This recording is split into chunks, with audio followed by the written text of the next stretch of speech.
Bismillahirrahmanirrahim. Assalamualaikum warahmatullahi wabarakatuh.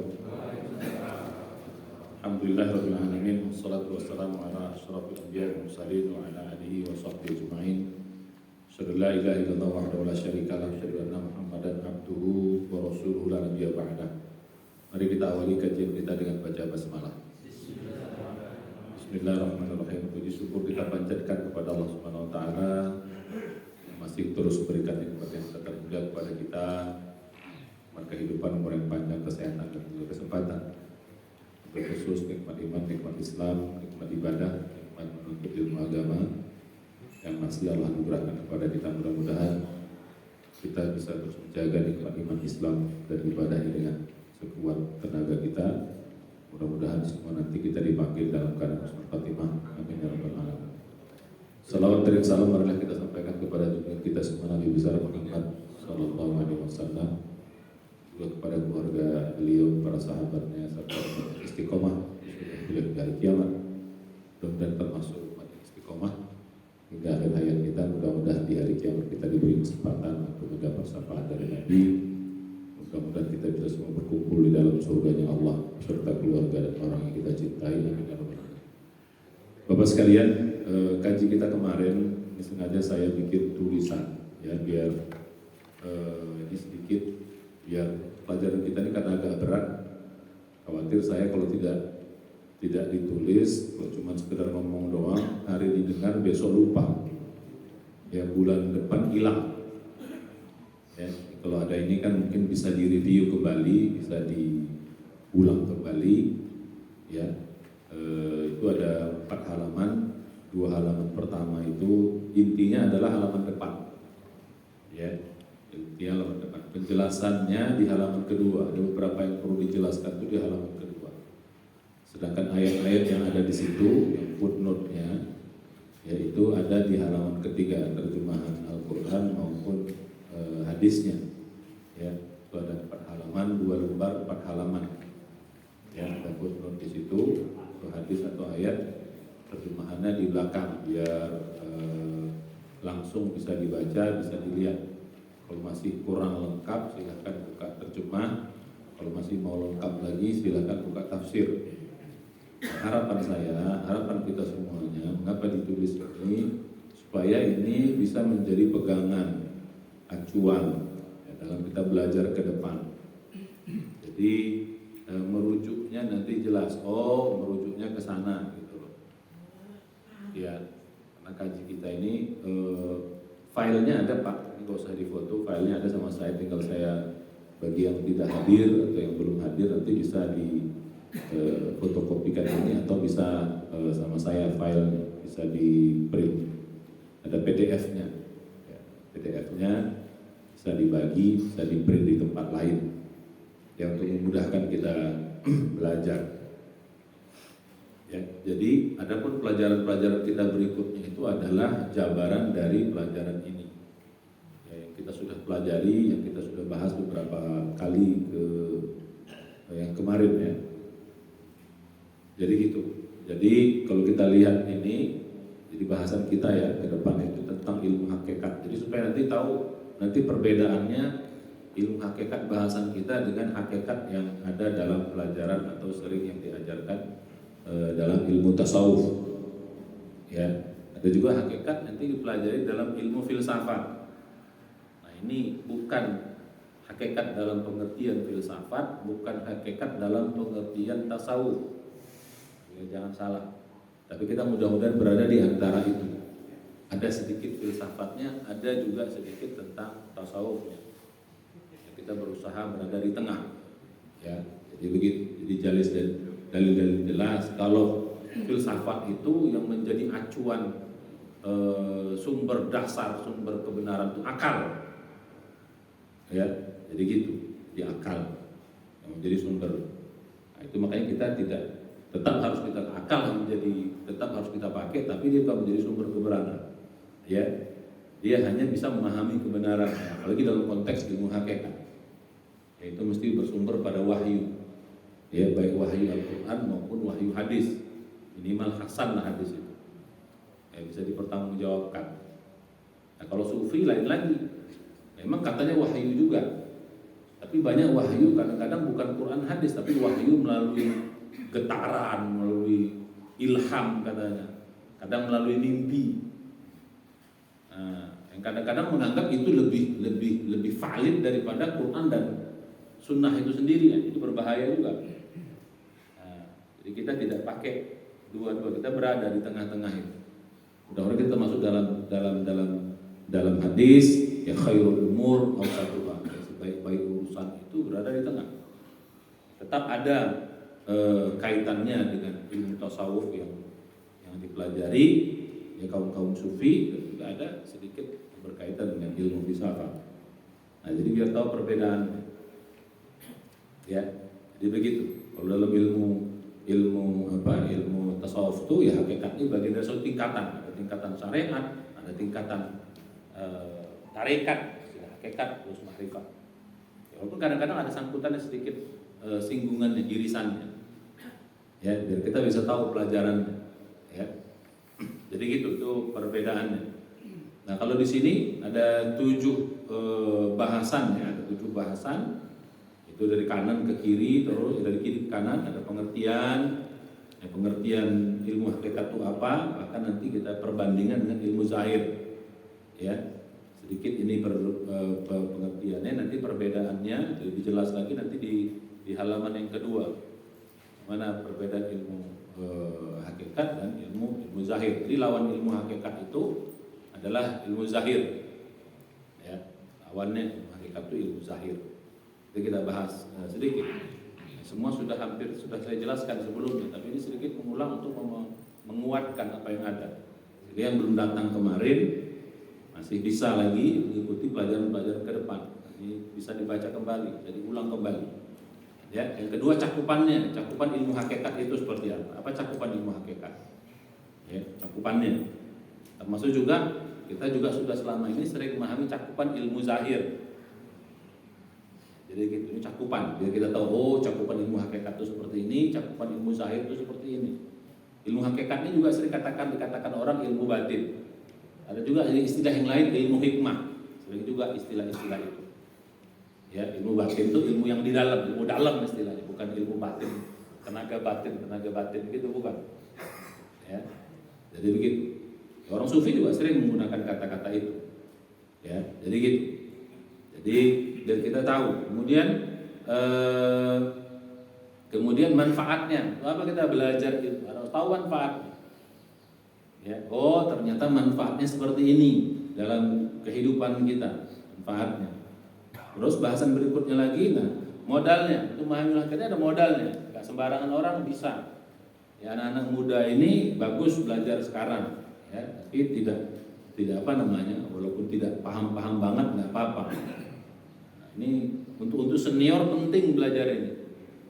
Ya, senior. Kalau saya lebih senang mengatakan senior, bukan tua. Kalau tua itu masalah angka, kalau senior itu pengalaman. Ya, biar muda, kalau pengalamannya banyak, kita katakan senior juga. Ya, jadi gitu. Biar tua, kalau pengalamannya sedikit, nggak jadikan pelajaran, namanya junior juga. Junior dalam kehidupan, walaupun tua dalam umur. Ya, jadi gitu. Modalnya apa? Biar tahu. Oh, begini modalnya. Kemudian habis itu masuk kita pada tantangan hambatannya. Bisa jadi modalnya cukup, kadang-kadang hambatannya nggak bisa kita. Jadi modal ini diperkuat, hambatan diperkecil. Karena dia ini bisa berbanding terbalik nantinya. Istilahnya berbanding terbalik. Ya, kalau berbanding terbalik itu kalau modalnya kuat, ya tantangannya makin kecil. Tapi kalau sebaliknya, kalau tantangan yang besar ya lama-lama kita akan sulit juga memahami ilmu hakikat karena tantangan terlalu besar. Ya, jadi gitu. Nah, kita masuk dari gabungan dari 1, 2, 3, 4, 5 tadi ini ke bawah, itu tujuannya. Apa tujuannya? Tujuan kita belajar ini itu apa? Ada manfaat, nanti ada tujuan. Ya. Supaya nanti tujuan ini nanti supaya bisa kita pakai nanti. Jadi setelah tujuan ini nanti kita belajar bagaimana cara menggunakan ilmu hakikat ini agar kita bisa mencapai tujuan ini. Ya, ilmu hakikat ini juga mesti kita latih. Tidak cukup sekedar tahu, tapi harus dilatih. Bukan sekedar dilatih, tapi diamalkan. Ya, jadi kita mulai sekarang pengamalan kita menggunakan ilmu hakikat, biar tidak biar tidak salah kita dalam kehidupan. Banyak mungkin orang tahu tapi tidak diamalkan. Ya. Ilmu tanpa pengamalan itu bagaikan pohon tanpa buah. Al-ilmu bila amalin kasajaratin bila ya, al-ilmu bila amalin kasajaratin bila tamarin. Jadi gitu. Jadi ilmu tanpa diamalkan bagaikan pohon tanpa buah. Jadi gitu. Jadi bagaimana cara mengamalkannya, memahami dan mengamalkan ilmu hakikat. Itu maksudnya tambahan cara memahami dan nanti kita mengamalkannya dalam kehidupan kita. Nah, halaman berikutnya ini adalah penjelasan-penjelasan. Ada beberapa catatan-catatan situ yang mungkin kita bisa jelaskan di halaman berikutnya ini. Ya. Jadi perbedaan ilmu hakikat dan ilmu zahir seperti apa? Kemudian beberapa keterangan tentang alam hakikat, apa yang dimaksud dengan alam hakikat? Ya, kemudian contoh-contoh pentingnya kita memahami ilmu hakikat. Kemudian nanti modal itu ada nanti kata-kata ma'rifatullah, apa yang dimaksud dengan ma'rifatullah. Ada juga termasuk nanti kita belajar sedikit perbedaan dengan ilmu fikih. Ya. Nanti apa perbedaan dengan ilmu hakikat dengan ilmu fikih misalnya?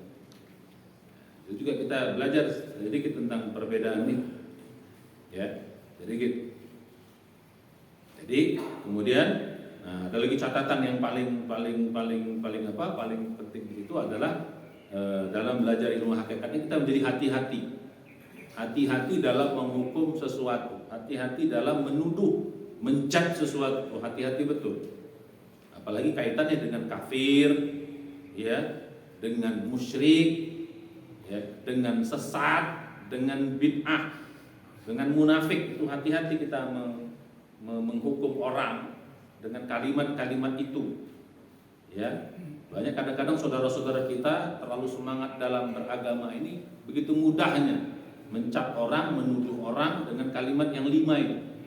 Ya, kafir, syirik, ya, sesat, munafik, sama bid'ah.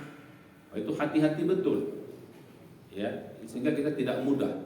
Karena 5 kalimat itu kalau kita sematkan, kita labelkan kepada orang, saudara kita maksudnya orang beriman, kita sematkan 5 kalimat itu kepada saudara kita. Kalau 5 itu tidak kena kepada saudara itu, dia balik kalimat itu kepada yang mengucapkan. Hati-hati. Jangan sembarangan.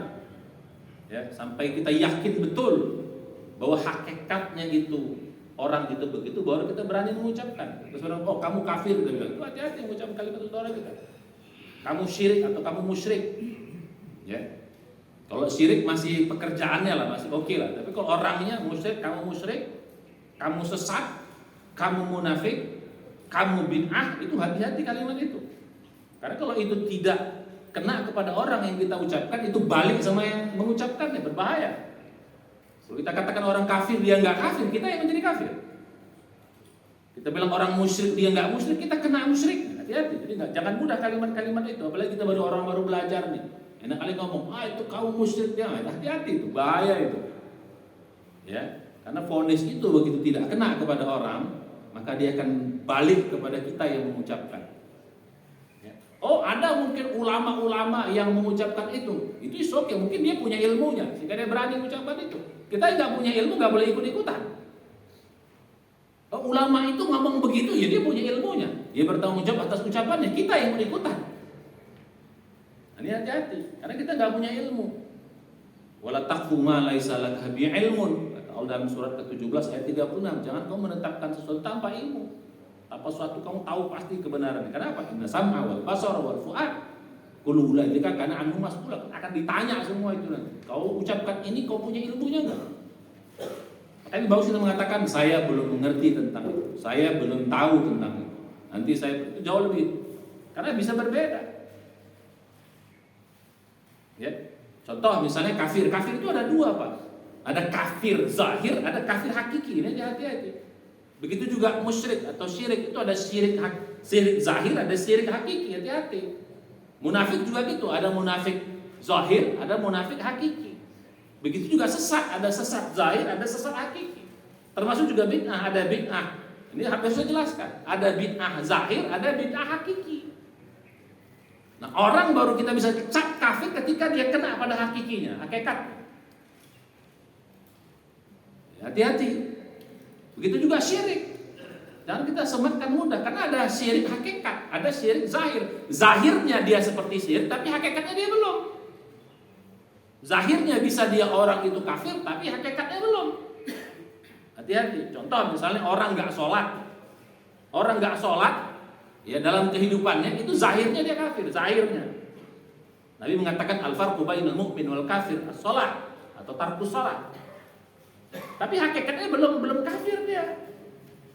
Walaupun ada hadisnya, dia hadisnya begini Ustaz, betul. Tapi hadis itu untuk memperkuat, tapi belum masuk pada hakikatnya. Gitu. Jadi kamu nggak sholat. Nabi bilang kalau begini kamu kafir, ya nggak boleh begitu. Jadi hadis itu juga ada Pak. Hadis yang dimaksud hadis ini mungkin kalimatnya kalimat zahir, maka itu gunanya ulama membedakan nanti. Gitu loh. Ya, jadi ada kafir hakikat itu memang hatinya kafir. Memang dia tidak beriman. Begitu. Kalau zahir perbuatannya seperti orang kafir. Nah, jadi gitu. Kalau ibarat monyet, ada monyet yang sungguhan, ada yang kafarnya kayak monyet, padahal belum monyet, gitu loh. Kira-kira begitu. Paham maksudnya? Ya. Nah, jadi kayaknya tampilan monyet, dia gantung-gantung, dia gitu-gitu juga kan gitu. Dia makannya pisang, dia apa? Zahirnya kayak monyet, padahal hakikatnya belum monyet. Jangan-jangan dia bukan monyet. Walaupun kayaknya zahirnya seperti monyet, kira-kira begitu. Sampai kita pastikan betul-betul dia monyet, nah kira-kira gitu. Baru boleh kita katakan dia monyet. Ya, jadi gitu. Jadi orang tidak sholat ada ayatnya. Ya, orang tidak haji itu ayatnya dibilang kafir juga, Pak. Orang tidak bersyukur itu disebut kafir juga dalam Al-Quran. La in syakartum la azidannakum wa la in kafartum inna. Yang dimaksud ayat ini adalah kafir bukan kafir keluar dari iman, tapi kafir tidak bersyukur, namanya kufur istilahnya. Makanya lawan iman itu kafir, atau lawan kafir itu iman, lawan kafir itu juga bisa syukur. Nah, jadi gitu. Makanya ulama-ulama kalau lawan kafir itu adalah syukur, dia mengatakan bukan kafir tapi kufur. Orangnya namanya kafir juga. Jadi hati-hati. Ya, itu contohnya. Ya. Jadi gitu. Ya, orang tidak sholat, orang tidak haji, orang tidak puasa, itu bisa kita golongkan kafir zahir. Zahirnya dia seperti orang kafir. Tapi hakikatnya dia mungkin masih beriman. Maka nggak boleh kita katakan kamu kafir. Tapi perbuatanmu bisa menjerumuskan kepada kekafiran.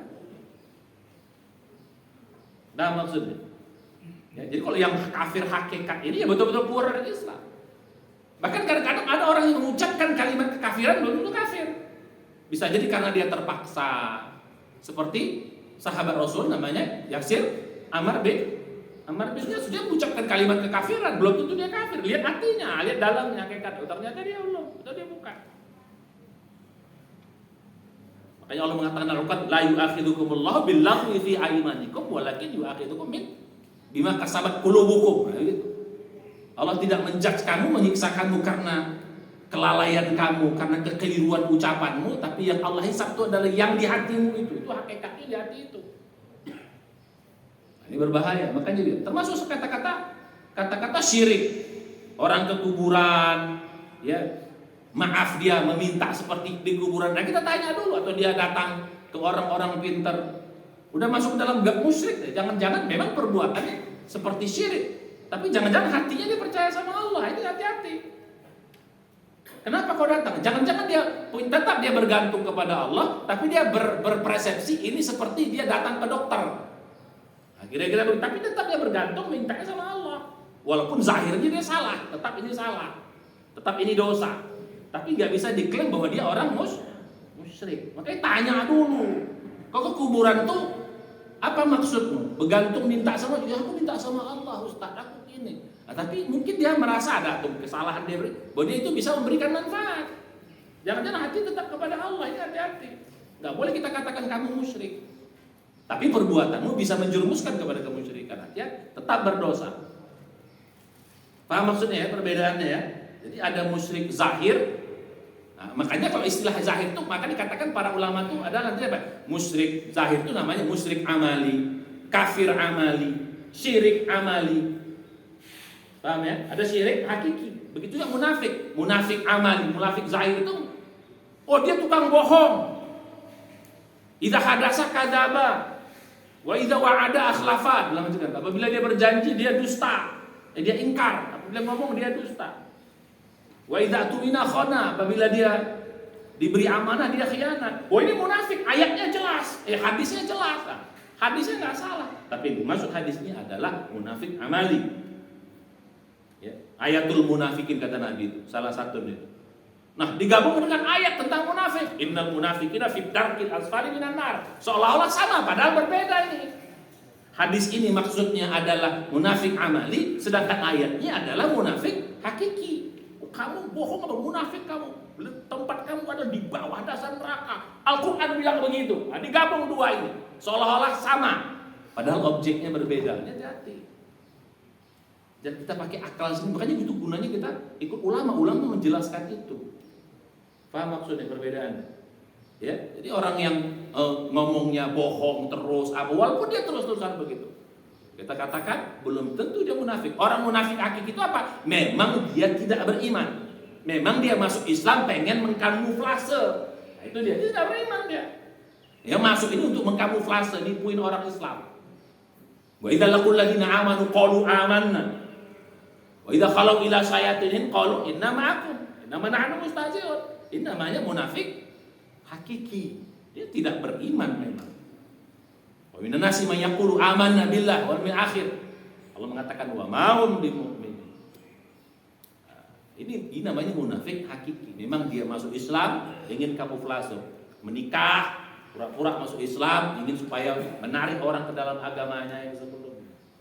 Untuk mengkamuflase orang-orang beriman, nipu orang beriman apa? Nah, ini yang begini kita namanya munafik. Ini ayatnya fitnah kilas asfali minan nar. Lebih berbahaya daripada orang kafir. Karena dia busuk dalam selimut. Tapi kalau ada yang perbuatannya seperti orang munafik, namanya munafik amali, nifak amali, itu hatinya beriman pasti. Memang nampaknya saya bilang tadi seolah-olah kayak monyet, padahal ya bukan monyet ya, manusia jangan-jangan. Cuma dia kayak monyet juga fisiknya. Nah, kira-kira begitu perumpamaan. Termasuk juga kata-kata sesat. Ada sesatnya kayaknya sesat amali, tapi hakikatnya dia belum sesat. Bid'ah juga begitu. Ini bid'ah pukul rata semuanya. Hati-hati, ada bid'ah amali, ada bid'ah yang finar itu, yang dolalah itu adalah bid'ah hakiki. Harus dibedakan. Hati-hati nih, jangan mudah mengucapkan kalimat bid'ah. Begitu kita bilang saudara kita bid'ah, itu kalau kita mengatakan itu hakikatnya, berarti dia itu finar. Kita katakan dia itu fitnah. Padahal mungkin bisa jadi maksiat kecil saja, berdosa saja, atau mungkin tidak berdosa. Jadi kata-kata bid'ah ada hadisnya, ada semua katakan apabila seorang tidak melakukan perbuatan seperti Nabi, fahuwa raddun, dia cuma fahuwa raddun doang dia. Fahuwa raddun itu ditolak saja amal itu. Tidak diterima, cukup ditolak. Jadi gabung hadis ini dengan hadis yang ya kullu bid'atin dolalah, kullu dolatin finnar. Itu gabung, paling tempat yang berbeda. Yang ini maksudnya adalah bid'ah hakiki, yang ini adalah bid'ah bisa amali. Mas ada saudara kita habis sholat dia salaman, kita katakan bid'ah, gila nggak gitu?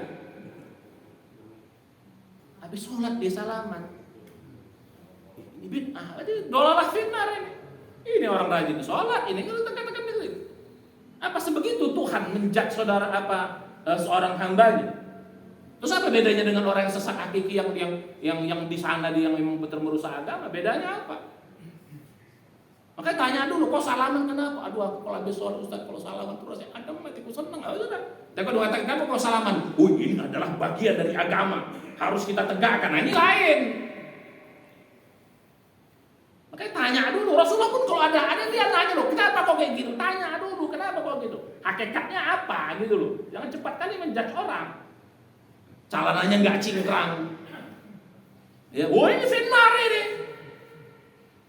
Ini kan amali. Hakikatnya apa? Sombong. Itu hakikatnya itu sombong. Saya bilang tadi. Hakikatnya itu adalah cingkrang itu bukan cingkrang. Apa? Isbal itu sombong, itu hakikatnya. Amalnya adalah isbal. Tapi hakikat yang Nabi bilang itu adalah sombongnya. Jadi kalau dia isbal plus sombong baru kena dia pada finar itu. Tapi kalau dia isbal, banyakin orang isbal Pak, kita katakan finar, hatinya dia tidak sombong. Apa begitu Tuhan? Apa begitu Allah? Yang nggak isbal aja sombong bisa juga masuk dalam itu, hakikatnya dia nggak isbal tapi sombong deh. Kayaknya aku yang paling soleh di sini. Yang lainnya isbal semua, neraka kalian semua. Alhamdulillah. Ada begitu-gitu. Cepat kali kalimat ini, bahasa-bahasa ini bahaya. Ya ini bahaya. Jangan kita masuk dalam kelompok yang demikian. Ya. Jadi gitu. Masa hanya gara-gara itu. Tapi kalau dia sombong, makanya Rasulullah kasih tahu, makanya ulama kasih. Oh ini bid'ah hakikat. Oh ini dolalah tuh di situ. Dolalah tuh di situ. Orang ngarain maulid bid'ah, bahaya ini. Hakikatnya apa dia melakukan itu? Sesat nggak orang bikin maulid? Coba pakai logika, coba jernihkan logika itu. Pakai hati yang jernih. Makanya itu belajar kita ilmu hakikatnya dengan hati yang jernih, nggak asal judge saja. Renung lagi, timbang lagi. Begitu. Pas orang maulid kita katakan bid'ah, dia fitnah, macam. Bahkan ada kalimat yang bahaya tuh, bid'ah lebih berbahaya dari orang kafir. Nauzubillah. Berarti kalau bid'ah bahaya orang kafir, berarti orang mengadakan maulid itu bid'ah, berarti itu lebih berbahaya dari orang kafir di sana. Kan nauzubillah. Kalimat begitu mudah yang terlontar dari mulut-mulut kita. Hati-hati saya bilang tadi, bisa itu merusak. Kalau kalimat itu tidak kena, kan yang tahu hakikatnya kan Allah. Kita hanya bisa menghisap fisiknya, tidak kena kepada orang yang kita ucapkan itu balik kepada kita. Akhirnya kita rajin sholat, rajin ibadah, tapi dicap oleh Allah kita munafik. Karena begitu mudah dicap Allah kita sesat. Karena kita begitu mudah insan orang lain. Karena kalimat itu balik sama kita. Nauzubillah. Akhirnya rusak semua amal-amal kita. Kita pikir nanti kita orang yang soleh, tapi ternyata begitu di hadapan Allah rusak semuanya. Karena kau bilang wasatama hada, gitu, wa qadhafa hada. Ya, jadi kau ini saudara kau apa? Habis ini semua amal kau. Auzubillah. Jadi hati-hati. Bid'ah pun begitu sama. Bisa jadi amal itu tertolak, tapi belum masuk dalam bid'ah. Bid'ah apa? Bid'ah haki. Bid'ah haki itu bid'ah yang di dalam. Memang di dalamnya tersesat. Gara-gara apa tuh? Gara-gara habis sholat salaman, gara-gara pakai isbal. Tanya dulu, Rasulullah apa dia nanya dulu? Kenapa kok gitu? Ada orang tiap sholat kulhu aja terus. Nggak langsung ada nyampe, nggak ada langsung sini kau kulhu aja, bid'ah kok ya. Aku nggak pernah ngajarkan kau kayak gitu. Nggak ada Rasulullah tuh begitu. Jadi orang yang sering ngomong bid'ah juga kan Nabi nggak seperti itu, kalimat itu sering muncul. Nabi menanya dulu, kenapa kok kayak gitu? Aduh ya Rasulullah, aku cinta kali sama kulhu. Ternyata dalamnya cinta sama kulhu. Kata Allah, mudah-mudahan, kata Nabi, mudah-mudahan cinta kau sama kulhu masuk ke dalam surga. Nanya dulu makanya, apa dalamnya? Ada orang yang tanya dulu, apa? Ini kok kenapa? Orang datang ke kuburan enggak? Kenapa kok datang ke sini? Aku gini, cek dulu dalamnya. Gitu. Oh, kalau dalamnya benar, ya karena yang dalam kubur nih bisa memberikan ini, bisa ini, aku bisa. Jangan, dia tahu. Kasih tahu. Tanya dulu kalau ada orang itu apa? Ya tuh orang bikin maulid, tanya kenapa? Oh, dia kena cinta sama Rasul. Mudah-mudahan cinta masuk ke dalam surga. Kan ini kan perbuatan zahir. Yang sifatnya umum. Al-aslu fi sa'il ibahah. Segala sesuatu itu adalah ya sifatnya itu suatu dia bukan ibadah dalam konteks ibadah mahdoh. Makanya tanya dulu, kok ngapain bikin maulid? Oh iya, ini aku cinta sama Rasul. Mudah-mudahan cinta aku tuh masuk ke dalam surga. Gara-gara maulid kita katakan bid'ah terus dimasuk neraka. Kalau udah gitu sesat Pak, semua amalnya rusak. Rusak semua amalnya, habis semua amalnya. Apa begitu? Apa begitu Allah menilai hamba? Apa begitu kan? Makanya teliti betul, jangan muncul kalimat betul. Sekarang pastikan kita begitu malah itu hati-hati. Oh ini kalau enggak kalimat bukan aku ini. Terus kenapa harus ngomong gitu? Oh aku belum tahu ilmunya. Ya mudah-mudahan hatinya tidak begitu. Allah Maha tahu. Ada dalam salah satu hadis sahih, orang dia berwasiat kepada kepada anak-anaknya, kalau aku mati nanti bakar aku. Walaupun ini berlaku untuk sebelum Rasulullah ya. Bakar. Hadis sahih. Bakar. Terus abuku itu campakkan kemana-mana, ke laut apa daerah. Itu pesan dia sama anak. Begitu dia mati, dia akan dibangkitkan. Allah aja yang maha tahu nanya kok. Allah aja maha tahu, kan Allah kan maha tahu kan. Dia ngapain disuruh bakar tuh? Allah aja nanya. Coba lihat dalam hadis Pak, banyak ayat tuh Allah nanya sama hamba. Padahal Allah maha tahu. Allah yang maha tahu dia nanya juga. Untuk supaya kita nggak maha tahu, menjudge aja kan gitu. Rasul dalam hadis sering tanya.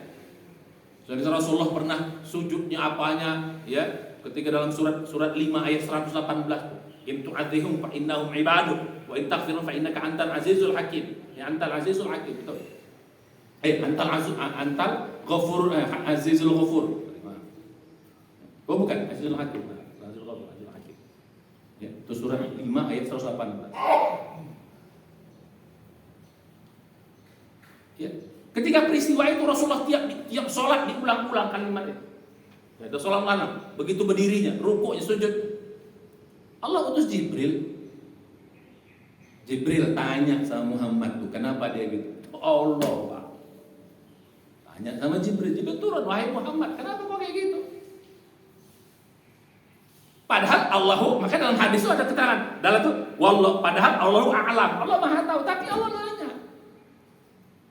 Jadi adab bagi kita yang maha tahu aja Allah, yang udah nggak usah langsung cat saja, nanya dulu.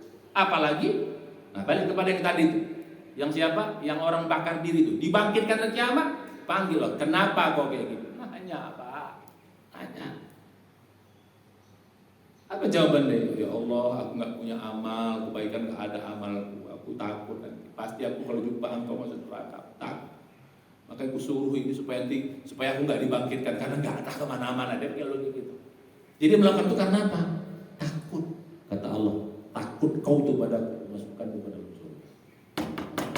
Ini hadis sahih. Takutmu itu, padahal perbuatannya salah. Ya bukan, jangan dicontoh. Jangan dicontoh. Ini sebagai pelajar perbuatan salah. Zahirnya dia salah, tapi dalamnya karena takutnya kepada Allah Subhanahu wa taala.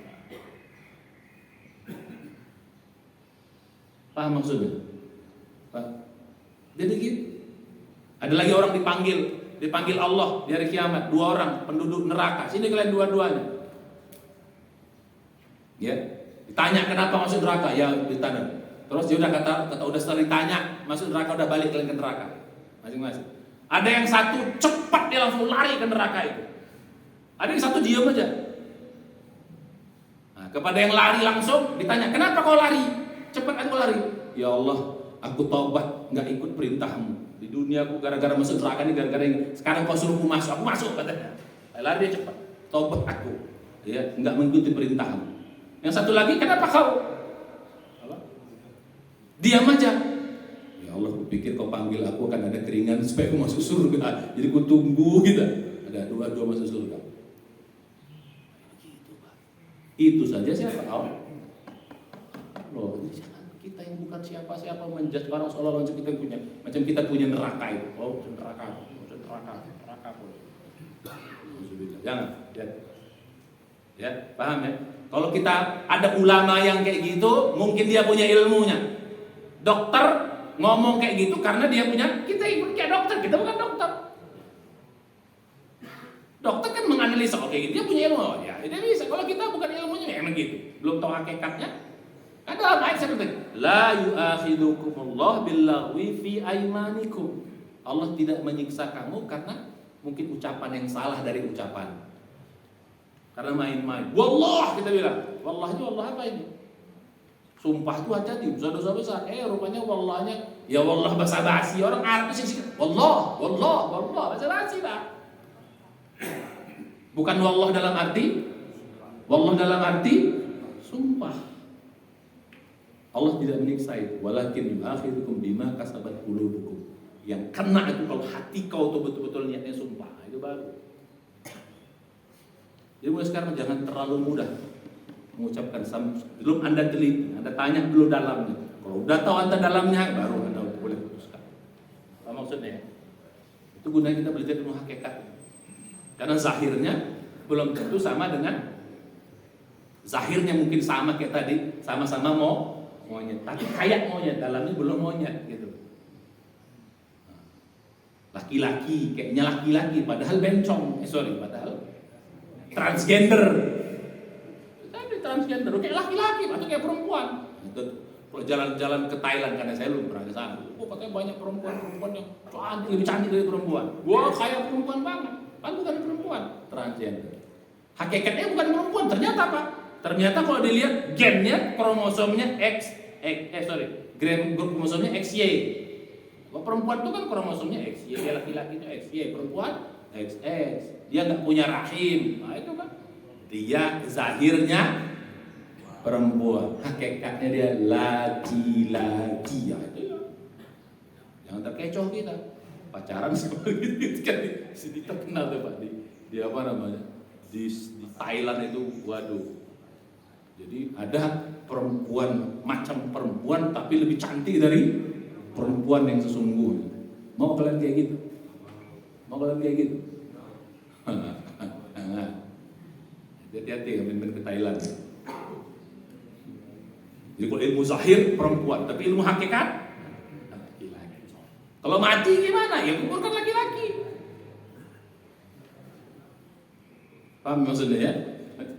Oke, balik kita ke dalam kaji kita. Ini agak semangat sedikit, mohon ya, agak ini perlu saya harus tegaskan supaya kita makanya belajar ilmu hakikat ini hati-hati kita Pak. Jadi wise, kan ada manfaat nih kita belajar ilmu hakikat. Jadi orang yang cerdas, orang yang bijak, orang yang tidak sembarangan dalam ini sesuatu. Oke, balik kita pada kaji kita ya.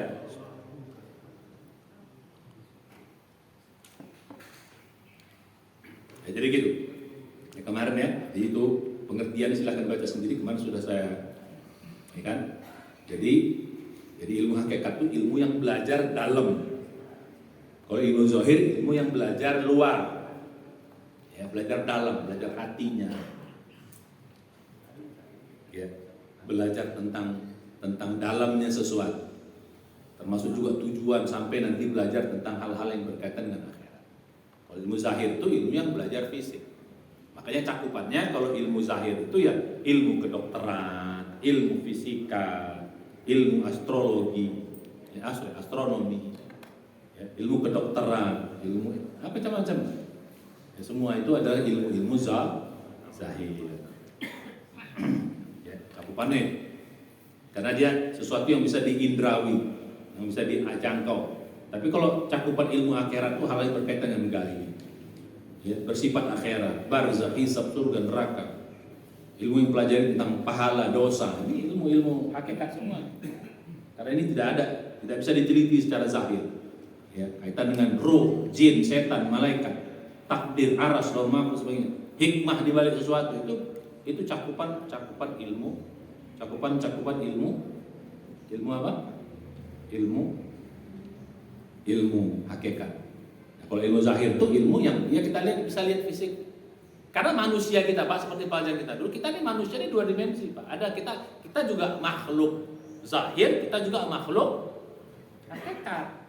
Makhluk zahir ya badan kita ini.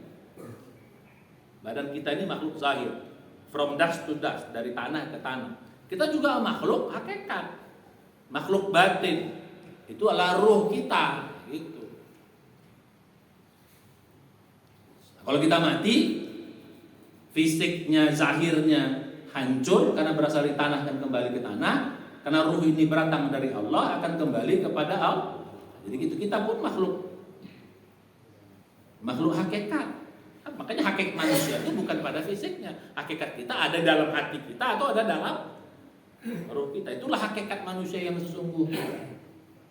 Itulah nanti akan kembali kepada Allah yang inna lillahi wa inna ilaihi raji'un. Oke, nah sekarang kaitan dengan ilmu fikih, ya perbuatan Nabi itu bisa dibahas tuh. Kalau kita membahas fisiknya perbuatan Nabi itu dibahas dalam ilmu fikih. Perbuatan Nabi, tapi kalau perbuatan Nabi yang bersifat dalamnya, hikmahnya, tujuannya, itu pelajaran ilmu hakikat. Makanya harus dapat dua-duanya. Jangan sampai kita belajar fikih doang yang bersifat ini, karena yang bersifat zahir itu bisa berbeda, bisa bertengkar kita, bisa khilafiyah. Karena apa yang nampak sama mata bisa berbeda, tergantung sudut pandang. Ini kan? Bisa mana orang dari sana lihatnya apa, lihat sana. Perbuatan Nabi juga begitu. Sahabat tuh kan melihat dari sudut ini. Sahabat yang sana melihat dari sudut sana. Sahabat yang ini bisa begitu. Selama aku sholat bersama Nabi itu kayak gini. Emang itu 100% kayak gitu. Pertanyaannya, tiap hari sholat Nabi sekian banyak itu kok dekat dia terus? Enggak, sahabat. Mungkin dia selama dia betul. Mungkin dia sholat zuhur doang. Mungkin dia sama maghribnya atau ada begitu. Tapi kadang-kadang kalimatnya selama aku sholat sama Nabi, aku begini. Contoh sholat malam, antara riwayat Aisyah dengan riwayat istri Nabi yang lain, Hafsah itu beda. Makanya ada 22, ada 4. Waktu disebut Aisyah, 2 terus. Makanya Aisyah mengatakan Nabi itu kalau sholat, karena kan emang tiap malam Rasulullah itu bersama Aisyah. Tapi sama istri lain nggak 4, makanya riwayat Hafsah itu 4. 4. Jadi begitu. Karena pertama bisa jadi hadis yang Nabi melakukan berbeda, yang kedua bisa jadi tinjauan sudut pandang. Gitu. Jadi makanya kalau bahasannya fikih ya bisa berbeda. Makanya kita belajar ilmu hakikatnya nggak akan masalah itu. Ya sudah, selama ada dalil sudah. Dia begini mami sudah, tidak ada masalah. Yang penting hakikatnya harus sama. Tujuan sholat itu apa? Hakikat sholat itu apa? Nah itu yang penting. Ini kalau perbedaan khilafiyah fikihnya sudah saling menghargai saja. Ya mau dia begini, sudah intinya apa? Ya, ada yang Allahu Akbar langsung tangannya begini, it's okay, tidak ada masalah. Begitu. Asal jangan Allahu Akbar terus mupil kan, nah, itu pun ya jangan-jangan gatal kan, Allahu alam juga itu nggak tahu. Makanya bahasan khusyuk, nah itu bahasan apa? Ilmu apa? Ilmu hakikat. Tapi kalau bahasan perbuatan Nabi itu bahasan ilmu fikih, ya berbeda soalnya nggak masalah. Yang penting selama ada dalil sudah. Maka saya bilang minimal hasan lah gitu. Paham ya perbedaan? Jadi kalau membahas perbuatan Nabi secara fisik belajarnya ilmu fikih. Tapi kalau dalam khusyuknya, hikmahnya, kualitasnya itu nggak ada bang. Makanya fikih itu tidak pernah bicara kualitas. Makanya kita sibuk sholat Nabi itu jumlahnya, nggak pernah sibuk kita pada kualitasnya. Nabi 11, kita ikut 11, bagus. Tapi 11-nya Nabi mana lebih bagus? Kita ikut lamanya atau ikut jumlahnya? Ya dua-dua bagus, nggak masalah juga, Pak. Ya kan? Aku mungkin jadi sudah. Oh kau 2, Nabi 11 bid'ah kau. Mak aja. Aku 2 tapi khusyuk. Kau 11 apa kau? Begitu nanti berantem. Ya kan kita kejar apa kan 11 ya kan? Dia 2 kok cuma, tapi 2-nya oke Rasul. 2-nya 1 jam luar rakaat. Aku ngikut Nabi. Kau tidak merasa aku sunnah ini? Aku tidak sunnah itu, tapi aku hafal Quran katanya. Kau ikut sunnah hafal Quran enggak? Jangan diam kau katanya. Gitu. Berantem Pak urusan begitu. Kalau cuma sunnah Nabi cingkrang doang, anak-anak pun pandai. Aku sunnah Nabi yang hafal Quran. Hafal enggak kau? Nanti berantem gitu jadi urusannya. Jangan sudah. Beda-beda urusan begitu silahkan. Secara intinya apa? Apa inti dari sholat? Nah, kehusuan, itu kita perlu. Yang penting jadi secara fikih silahkan. Mana yang menjadi keyakinan? Karena semua sudah. Yang penting kalau kita punya dalil sudah amalkan. Nggak usah mencat saudara kita. Nggak akan gara-gara itu orang masuk neraka. Saya bilang tadi hanya gara-gara apa tadi? Perbedaan fikih orang. Kadang-kadang mungkin suka mencat. Oh ini nggak ada, ini bid'ah. Jangan. Hati. Ya, yang itu salah dalam hal ini. Ilmu fikih itu ilmu yang mempelajari hal-hal yang bersifat nampak yang bisa. Makanya Nabi mengatakan shollu kama ra'aitumuni usolli. Tapi kau lihat, nggak ada sholatlah kalian seperti bagaimana aku benar. Oh, nggak dapat kita, Pak. Kalau sholat kualitasnya mabok kita. Oke, jadi balik. Jadi ilmu fikih itu adalah ilmu yang mempelajari hal yang bersifat zahir juga dalam konteks. Bukan salah, enggak, tetap itu harus kita pelajari. Ya, tapi dalamnya itu juga harus itu jauh lebih penting. Tujuan sholat apa? Inna sholata tanha 'anil fahsya'i wal munkar. Itu bagaimana sholat itu bisa mencapai supaya kita bisa meninggal. Bagaimana sholat itu seolah-olah kita seperti melihat Allah. Bagaimana sholat itu khusyuk. Puasa juga gitu.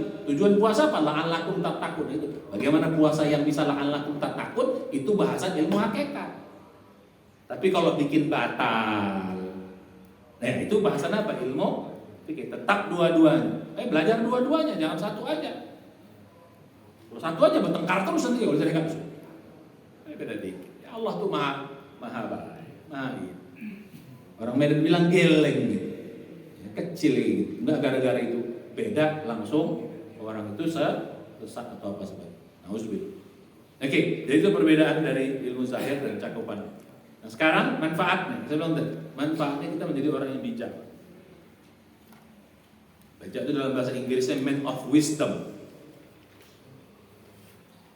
Man of wisdom. Orangnya. Kalau dalam bahasa agama bisa dikatakan ulil albab atau ulul albab. Jadi orang yang bijak. Di atas pintar lagi, Pak. Bijak itu di atas pintar. Di atas cerdas, di atas. Karena orang cerdas, orang pintar itu bisa saja melihat zahir juga. Kalau orang ini dia jauh melihat, bukan hanya melihat apa yang nampak, tapi melihat di balik itu apa. Bukan hanya melihat di balik itu apa, sampai akhirat apa. Begitu orang hakikat itu begitu melihat. Itu buat kita menjadi bijak.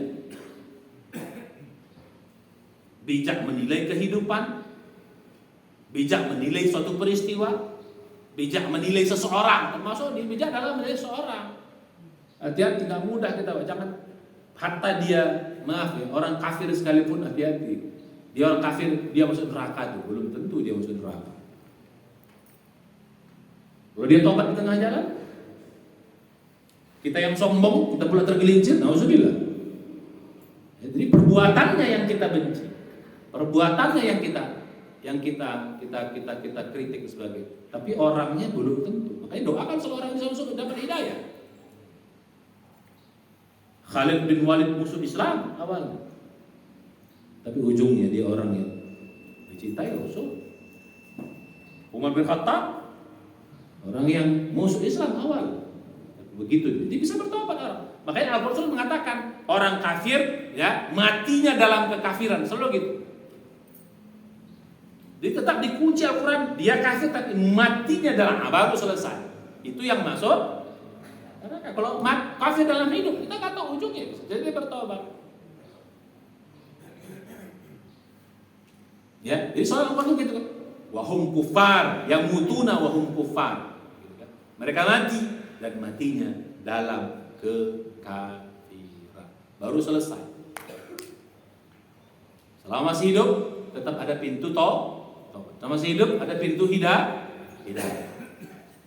Paham maksudnya? Maka orang-orang kafir itu kita melihatnya dengan kacamata positif. Yang kita berdoakan, mudah-mudahan Allah beri hidayah. Paham ya? Jangan menjudge orang. Oh ini matinya su'ul khotimah. Dari mana kau tahu matinya su'ul khotimah? Ya kalau kita bilang husnul khotimah bagus, itu namanya prasangka baik, mudah-mudahan. Karena Nabi mau nyuruh kita, kalau itu suruh disaksikan, mudah-mudahan. Tapi kalau su'ul khotimah, hati-hati. Matinya kayaknya kayak gitu, tersiksa kali. Tersiksa itu jangan husnul khotimah. Jangan dia tersiksanya saat dia mau mati, menghapus dosanya. Kenapa kau bilang dia su'ul khotimah? Dari mana kau tahu? Biar hati-hati kita, Pak. Ya, jangan matinya seperti mengenaskan, mati dibunuh atau mati apa gitu. Maaf ya, mati di kompleks pelecuran misalnya. Apakah su'ul khotimah? Apakah su'ul khotimah?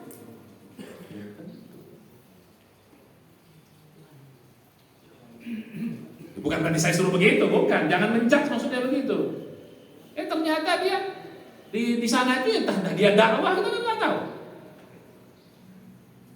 Atau dia pengen begitu tiba-tiba dia tobat nggak jadi, mati pas itu.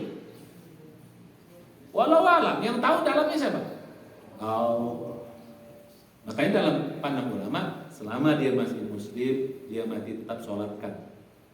Bagaimanapun bajingan semua, kita nggak tahu juga. Tapi kalau udah jelas-jelas kafir ya kita selenggarakan secara Islam. Ada cerita tuh, ya. Ini sebagai hikmah saja. Ada orang yang tiap malam tuh kerjanya apa? Datang komplek pelacuran, tiap malam tuh dia beli khamar. Itu kerjanya tiap malam. Sampai orang bilang, ini mah bajingan, ya, ahli maksiat. Istrinya tahu, ternyata apa? Dia ke komplek itu, dia kasih duit Pak orang komplek pelacuran itu. Malam ini jatah aku kasih kau duit, gak usah kau ngapa-ngapain. Di dalam kamar pelacur dia diam aja kan, dia berzikir aja. Orang dia berzikir di kamar itu. Jadi ngapain? Nggak usah ngapain. Pokoknya kau bayar malam ini. Jatah kau bayar malam ini. Berapa satu malam? Sekian, segini. Nggak ada apa-apain di rumah dia. Di dalam kamar dia sholat dia apa? Nggak ada apa-apain kan. Tapi lihat orang dia macam-macam. Ketika ditanya istri apa? Minimal aku meringankan dosa orang yang tadi. Malam itu dia tidak bikin dosa. Coba. Ya malam dia beli khamar. Dia bawa apa? Dia buang di rumahnya. So, malam itu jangan ada orang yang begitu. Sampai istri bilang, bang, kau nanti kalau mati kau udah dipikir orang-orang mah enggak. Aku nanti mati yang nyolat ke khalifah. Begitu deh. Terus saat dia mati, terjatuh di pinggir jalan dia mati. Matilah di tengah jalan. Enggak ada orang yang ngurus satupun karena bilang orang dia bajingan. Tiap malam ngapain jalannya? Orang Medan bilang tiap malam kerjanya melonte, kira begitu. Apa ya? Orang Medan bilang agak kasar ngomong. Terus apa? Malam. Habis dia tenggen. Orang bilang gitu tenggen. Mati dia dibiarkan mati binatang. Malam khalifah lewat. Kok ada mayat nggak ada yang ngurus? Khalifah ini gimana nih? Nggak ada yang ngurus orang beriman apa? Ya gimana? Orang kenapa? Oh itu tukang maksiat gini. Ya walaupun gitu kan, akhirnya dibawa dia ke rumah. Khalifah dengar, ini apa nih orang dibawa? Tanya sama istrinya, kenapa suami kau mati? Iya tuh, aku udah bilang. Ditanya cerita itu, nangis khalifahnya. Aku yang akan menyolatkan orang ini. Dalam Islam Pak, yang menyolatkan itu bukan ustaz, tapi pemimpin. Bukan ustaz. Biar ulama, biar apa yang menyolatkan itu khalifah. Atau kalau apa pemimpin, bukan ulama, tapi pemimpin yang menyolatkan. Imam, makanya imam jago. Yang mimpin dia adalah khalifah di zaman. Coba kalau kita lihat zahirnya, ya orang semua benci karena melihat zahir. Padahal hakikatnya ini orang ahli surga karena dia meringankan dosa saudara. Paham maksudnya ya? Jadi kita hati-hati, lihat tanya dulu ini apa, cek dulu, cek and recheck gitu. Tanya, oh begitu udah tahu betul, baru kita putuskan. Itu namanya kita orang yang bijak. Lihat sesuatu, nilai sesuatu, termasuk dalam menilai kehidupan. Nggak akan cepat kita tergoda, Pak. Biasanya orang yang tergoda itu gara-gara setan itu kan nipu kan karena yang zahir-zahir. Nah, ada orang nipu yang batin-batin. Ini nggak ada gitu. Orang itu tertipu itu apa? Seolah-olah nampak begitu, padahal tidak begitu. Nah ini manfaat kita belajar ilmu itu menjadi orang yang bijak. Dan ini mesti dilatih. Ya termasuk juga nih perbedaan agama kita beda. Oh berbeda gini dong. Sudah Allah maha apa namanya? Maha mengampuni. Sudah lah. Beda-beda dikit Allah maha. Jangan gara-gara beda dikit udah main tuduh, main apa. Alhamdulillah. Ini gara-gara inilah banyak terjadi perpecahan di dalam umat ini. Karena kita semua selalu melihatnya dengan cara zahir, tidak masuk ke dalam. Kalau kita jadi orang yang lebih wise gitu, nilai sesuatu. Ya, jadi gitu. Makanya orang seperti ini nanti manfaatnya apa? Selain dia menjadi orang yang bijak. Orang bijak itu dalam bahasa agama namanya ulul albab atau ahli hikmah ya. Ya. Termasuk dalam bijak menyikapi perbedaan agama, fikih, masalah-masalah fikih atau pemahaman agama yang tidak prinsip. Tapi kalau pada yang prinsip kita tegas harus. Ya. Paling prinsip kita harus tegas. Oke. Terus kedua, nah kalau sudah begitu orang ini akan selalu berpikir positif. Orang yang berhikmah selalu berpikir positif. Karena hikmah segala sesuatu itu pasti baik dalam ilmu. Walaupun mungkin nggak bagus dalam pandangan kita. Zahirnya dia nggak bagus, tapi hakikatnya dia bagus. Makanya orang ini selalu berpikir positif. Makanya selalu mengatakan Rabbana ma khalaqta hadza batilan. Ini orang yang ahli hikmah itu selalu mengatakan tidak ada yang sia-sia kau ciptakan di muka bumi di alam semesta. Semuanya pasti punya hikmah. Akhirnya berpikir positif terhadap sesuatu. Penyakit memang nggak bagus, tapi hikmahnya apa Allah bikin penyakit itu? Apa hikmahnya Allah bikin penyakit itu? Begitu juga penderitaan, kesulitan, musibah, bencana. Apa hikmahnya Allah bikin begitu? Nah, sampailah kita pada itu. Insya Allah kita akan bijak menilai sesuatu. Ternyata akhirnya sakit. Orang sakit menghapus dosa kok. Orang sakit itu mengangkat derajat kok. Orang sakit itu bisa bikin kau menjadi orang yang dapat pahala tanpa batas. So, mengapa kau harus membenci penyakit itu, sakit itu? Nah, ini saya bilang tadi lebih asik dunia. Karena selalu melihat dengan kacamata positif. Apalagi dan samping nah insya Allah kita kalau orang jauh dari kesalahan Pak, termasuk hal-hal yang bersifat dosa-dosa besar atau hal-hal yang bersifat fatal gitu. Kalaupun kita kena ya namanya manusia bisa, cepat kita akan sadar. Ini gunanya kita belajar gitu, paham ya? Begitu. Nah itu, nah kemudian nanti modalnya kita pertajam. Modalnya untuk bisa sampai kepada ini mesti kita pertama pemahaman ma'rifatullah yang benar. Nah ini saya bilang tadi, pemahaman tentang Allahnya harus benar. Allah Maha Pengasih, Maha Penyayang, Allah Maha Pengampun, Allah Maha Adil, Allah Maha Hakim, Maha Bijaksana, Maha Mengetahui, Maha Luas ilmunya. Itu yang paling jelas. Nggak akan apa tadi? Gara-gara salaman orang.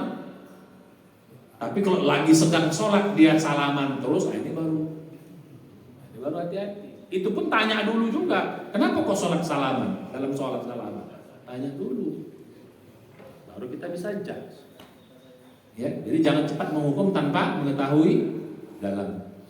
Oh, nggak ada dalam sholat salaman kata Nabi. Ada sahabat Pak. Dalam sahabat itu sebelum ayat turun surat, nanti lihat baca tafsir sebelum surat hafizu ala sholawati wa sholatil wusta wa qumu lillahi qanitin.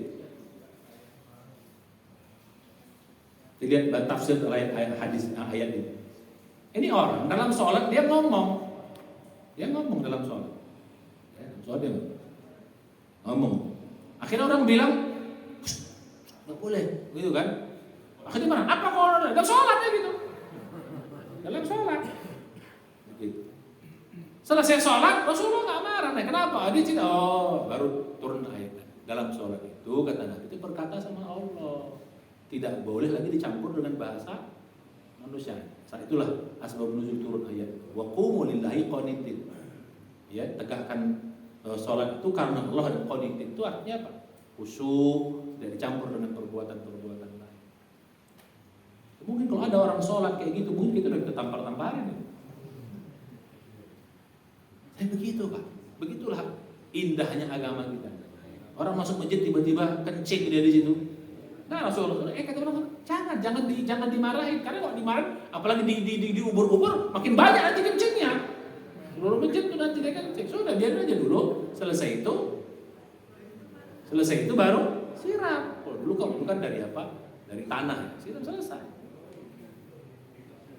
Sampai begitu indah Rasul bilang apa? Dia bilang, ya Allah, kasih rahmat Rasulullah dan aku saja, yang lain jangan. Dia bilang.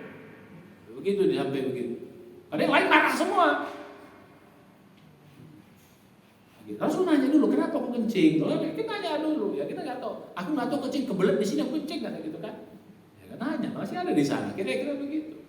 Kata Rasulullah, ya jangan kau persempit apa yang diluaskan Allah. Ya rahmatnya jangan kau persempit, jangan buat kau kita berdua aja. Yang lain pun Allah bisa berikan rahmat. Jadi begitu indahnya agama ini saudara. Kalau kita masuk ke dalam ilmu, belajar ilmu hakikat. Nah, coba step berikut. Apa di balik? Begitu seterusnya. Jadi ma'rifatullahnya harus benar. Nah, kedua, kita juga pemahaman pada Quran dan hadis juga harus pakai belajar. Karena Al-Quran hadis ini penuh hikmah. Makanya dikatakan apa? Yasin wal Qur'anil. Apa arti wal Qur'anil hakim? Quran yang penuh dengan hikmah. Rasulullah itu pun hadisnya disebut hikmah. Dalam Al-Quran kata-kata ada kitab wal hikmah, kitab wal hikmah itu dimaksud hikmah itu artinya sunnah. Sunnah itu penuh dengan hikmah juga. Jadi ilmu hakikat itu base-nya on wahyu. Karena apa yang disampaikan Rasul juga bukan karena hawa nafsunya. Wa ma yantiqu 'anil hawa in huwa illa wahyu yuha. Surah An-Najm. Akan disampaikan semua adalah wahyu. Cuman wahyu berupa hadis. Jadi wahyu itu ada 3, Pak. Wahyu berupa Quran, wahyu berupa namanya hadisul qudsi, ada wahyu berupa apa yang diucapkan Nabi itu wahyu juga. Ya. Jadi gitu. Jadi yang ketiga, modalnya itu saya bilang tadi, akal dan hati yang jernih. Ya. Kalau kita jernih, insya Allah kita bisa mencapai ilmu. Tapi kalau butak, ya nggak jernih. Nah hambatannya apa? Nah hambatannya satu, malas merenung. Nah, ini makanya mengapa orang tidak sampai pada ini malas merenung, malas mikir panjang. Mikir mau tapi nggak mau panjang-panjang. Udah malas panjang-panjang, sakit kepala aku. Tapi hati-hati, jangan pikir lagi. Step ini, belum dapat terus pikir, ulang terus pikir. Jadi orang nggak sampai ilmu hakikat kalau dia apa? Malas apa? Malas merenung, bukan malas mikir. Ya, merenung dan mikir beda. Mikir mungkin mau, mikirnya pendek gitu. Termasuk orang malas merenung itu taklid kepada gurunya. Jadi taklid, orang-orang taklid ini malas kalau merenung. Guru saya ngomong begini, gak mau direnungkan. Oh, dicernanya, di dalamnya, di apa, di ayatnya. Pokoknya begini kata guru gua. Ya bahaya. Bisa jadi guru kita benar karena dia punya ilmunya. Kita nggak benar karena kita nggak punya ilmu. Oke. Termasuk taklid kepada teori, kepada pemikiran, termasuk pada ucapan saya ini juga nggak boleh taklid. Silakan dalami. Kayak kasih ini. Yang kedua, apa hambatannya? Meletakkan akal di atas wahyu ini. Akal di atas wahyu. Ini saya bilang tadi orang-orang filsafat. Ya, kebenaran akal itu di atas wahyu enggak. Ya, akal berada di bawah wahyu. Kebenaran akal itu relatif. Kebenaran itu ya. Jadi karena dia zahir, maka dia relatif. Kalau wahyu itu kebenarannya mutlak. Makanya ilmu hakikat itu based on wahyu. Nah orang sufi juga wahyu juga di atas, tapi wahyu yang bukan Quran hadis, wahyu dalam konteks ini ada datang dari Allah, terbuka kasyaf apa semua itu. Ya. Jadi pengalaman-pengalaman spiritual ataupun seperti ada kita mendapat ilham atau hidayah dari Allah, petunjuk, itu tetap berada di atas di bawah wahyu. Fungsinya memperkuat dalil, bukan sama dengan dalil, bukan jadi dalil. Ya, paham maksudnya ya? Kalau Rasul mimpinya benar, itu bisa wahyu. Kalau kita enggak. Ya, jadi gitu. Yang ketiga, modal tantangannya adalah hawa nafsu dan cinta dunia. Ini hawa nafsu, kan masalah itu. Jadi dalam beragama ini banyak juga orang pakai hawa nafsu. Hanya hati-hati, jangan. Ya, jadi gitu. Apalagi hawa nafsu nggak benar. Terus masuk juga dosa-dosa yang banyak itu bisa menutupi pikiran hati kita. Oke, masuk Ya, tujuannya kita belajar ini ya, ini tujuan. Sedikit agak lama, ini pelajaran kita. Oke. Ya, menggunakan cara pandang ilmu IHA itu ilmu hakikat dalam beramal dan ibadah. Termasuk menggunakan cara pandang ilmu hakikat dalam menghadapi berbagai macam masalah peristiwa di dalam kehidupan kita. Nah, kalau kita sudah menggunakan ilmu hakikat dalam kehidupan kita, Pak, dalam ibadah kita menjadi orang yang lebih mudah ikhlas. Kita mulai untuk ikhlas terasa mudah. Mudah menjadi orang yang bersyukur, mudah menjadi orang yang sabar, mudah menjadi orang yang tawadhu. Jadi begitu, nggak sombong dan lain sebagainya. Ya, kalau kita sudah belajar ini dalam ini, tujuannya apa? Maka hidup akan terasa ringan. Kita menjadi orang yang bahagia, selamat di dunia dan akhirat. Insya. Nah, cara belajar ilmu hakikat ini gimana? Ada caranya. Caranya itu di situ. 1, 2, 3. Caranya kita akan mulai latih rajihan merenung tadi. Kita mulai harus dilatih. Latih merenung, tafakur, tadabbur. Sudah saya katakan kemarin apa bedanya? Di dalam amal ibadah, dalam aktivitas hidup, dalam menghadapi masalah dan ujian kehidupan, serta dalam menilai suatu peristiwa.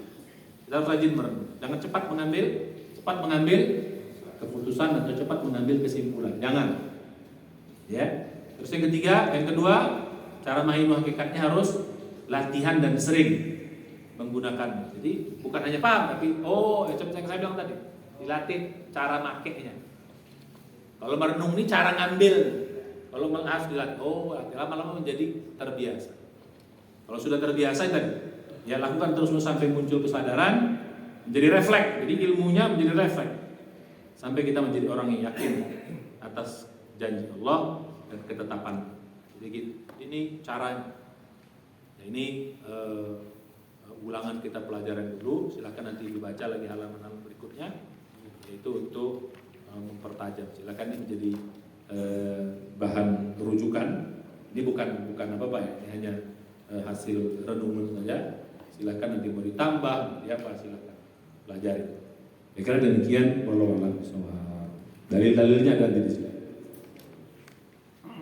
Ya, termasuk tadi ya dalil barang siapa yang mengucapkan sesuatu menuduh saudaranya, saudara yang tidak melakukan itu, maka kalimat itu kembali kepada yang mengucapkan. Itu hadis riwayat Ahmad sahih.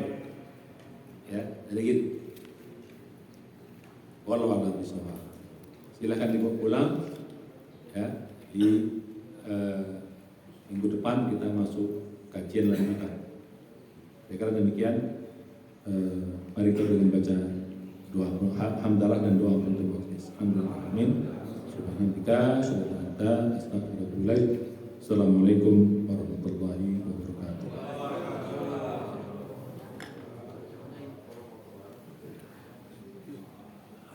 Silakan duha.